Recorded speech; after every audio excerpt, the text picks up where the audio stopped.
Nagbabalik tayo sa ikalawang yugto ng ating online viewership ng dalawang noontime show dito sa bansang Eat Showtime at ang Eat Bulaga. At sa unang yugto ng ating online viewership mga kaparokya, ang total live viewers na nakuha ng Eat Bulaga at Eat Showtime, para po sa Eat Bulaga sila ay may 125,000 live viewers at ang Eat Showtime ay may 398,000 live viewers. So bago natin umpisahan ang ikalawang yugto, mga kaparokya, ay humihiling ako na pakisubscribe ang aking YouTube channel. Pakiclick na rin ang bell notification icon para lagi kayong updated sa mga bagong video na ilalabas ko. Salamat! So mga kaparokya, ngayon po ang unang araw ng Eat Showtime sa main channel ng kapuso na GMA Network. And for sure, in grande ito dahil isa-celebrate din ang kaarawan ni Uncabocable Vice Ganda. At tulad ng sinabi ko, knowing Vice Ganda doesn't like papucho-pucho, gusto niya quality performance ang ipapakita niya sa production number ng mga Eat Showtime family or Eat Showtime hosts. Siyempre, production-wise, lamang na lamang ang Eat Showtime produced by ABS-CBN, and knowing naman ABS-CBN how rich they are. Mayaman ang ABS-CBN at lalo pat kasanib niya na ang GMA Network. Of course, yung guest, since ABS-CBN and GMA ay nagsanib puwersa, for sure, madali na lang sa kanila ang kumuha ng guest. Kumbaga, name it. Kahit sino, pwede nilang kunin basta nasa talent ng GMA at ABS-CBN. Unlike sa TV5 na kumbaga 95% yung talent nasa GMA at ABS-CBN at 5% lang sa TV5.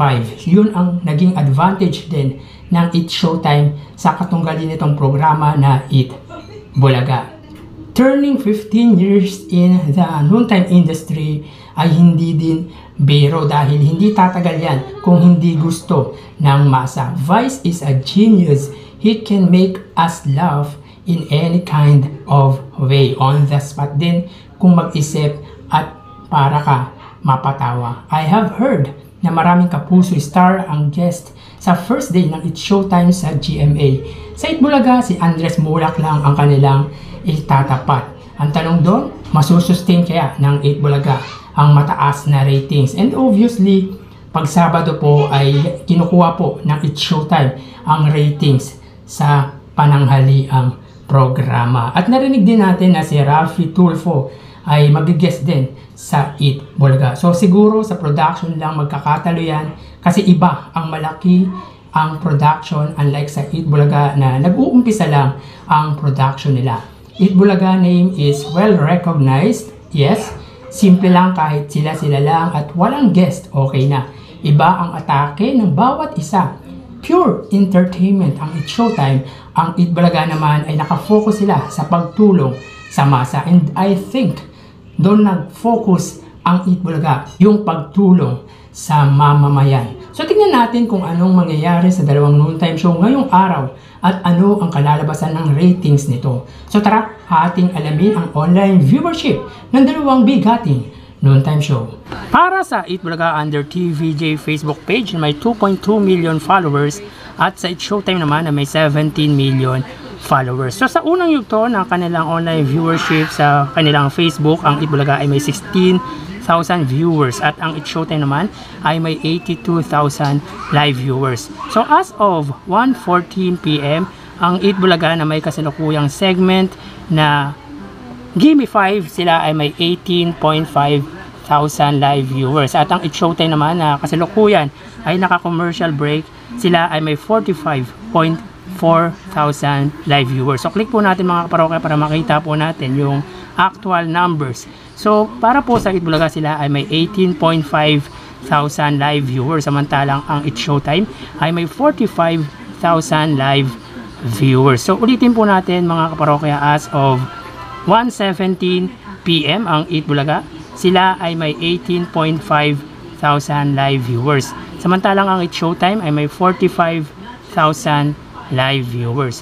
So dito makikita po natin sa kanilang live sa Facebook ay angat na angat pa rin po ang Eat Showtime. Pero dito makikita po natin na ang Itbulaga ay tumaas ang kanilang live viewership ng 2,000 live viewers, samantalang ang It Showtime ay nabawasan ng 37,000 live viewers. So mapunta naman po tayo sa TV Network YouTube channel para po sa TV5 na may kasalukuyang subscribers na 1.72 million. So sa unang yugto ng kanilang online viewership, ang TV5 ay may 44,000 live viewers. Ang It Showtime naman under ABS-CBN Entertainment na may 47.3 million subscribers. So sa unang yugto sila ay may 149,000 live viewers. So as of 1:16, ang TV5 ay may 55,000 live viewers, samantalang ang It Showtime under ABS-CBN ay may 140,000 live viewers. Sulitin po natin mga kaparokya, as of 1:16 PM, ang Itbulaga under TV5 ay may 55,000 live viewers. Ang It Showtime naman ay may 140,000 live viewers. So dito pagdating sa TV Network YouTube channel, ang ABS-CBN ang siyang lamang pagdating sa live viewership against TV5. Pero dito makikita po natin mga parokya na ang TV5 ay tumaas ang kanilang live viewership ng 11,000 viewers mula sa unang yugto na may 44,000 at ngayon ay may 55,000 live viewers. Samantalang ang It Showtime naman under ABS-CBN ay nabawasan po ng 9,000 mula sa 149,000 sa unang yugto at 140 sa ikalawang yugto. So mapunta naman po tayo sa main YouTube channel ng dalawang bigating noontime show. Para po sa Itbulaga under Itbulaga TVJ YouTube channel na may 925,000 subscribers. Sa It Showtime naman na may 2.09 million subscribers under ABS-CBN It Showtime. So sa unang yugto mga kaparokya, ang Itbulaga sila ay may 65,000 live viewers, samantalang ang It Showtime ay may 167,000 live viewers. So click po natin. Para po sa Itbulaga sila ay may 73,000 live viewers. Ang It Showtime naman ay may 147,000 live viewers.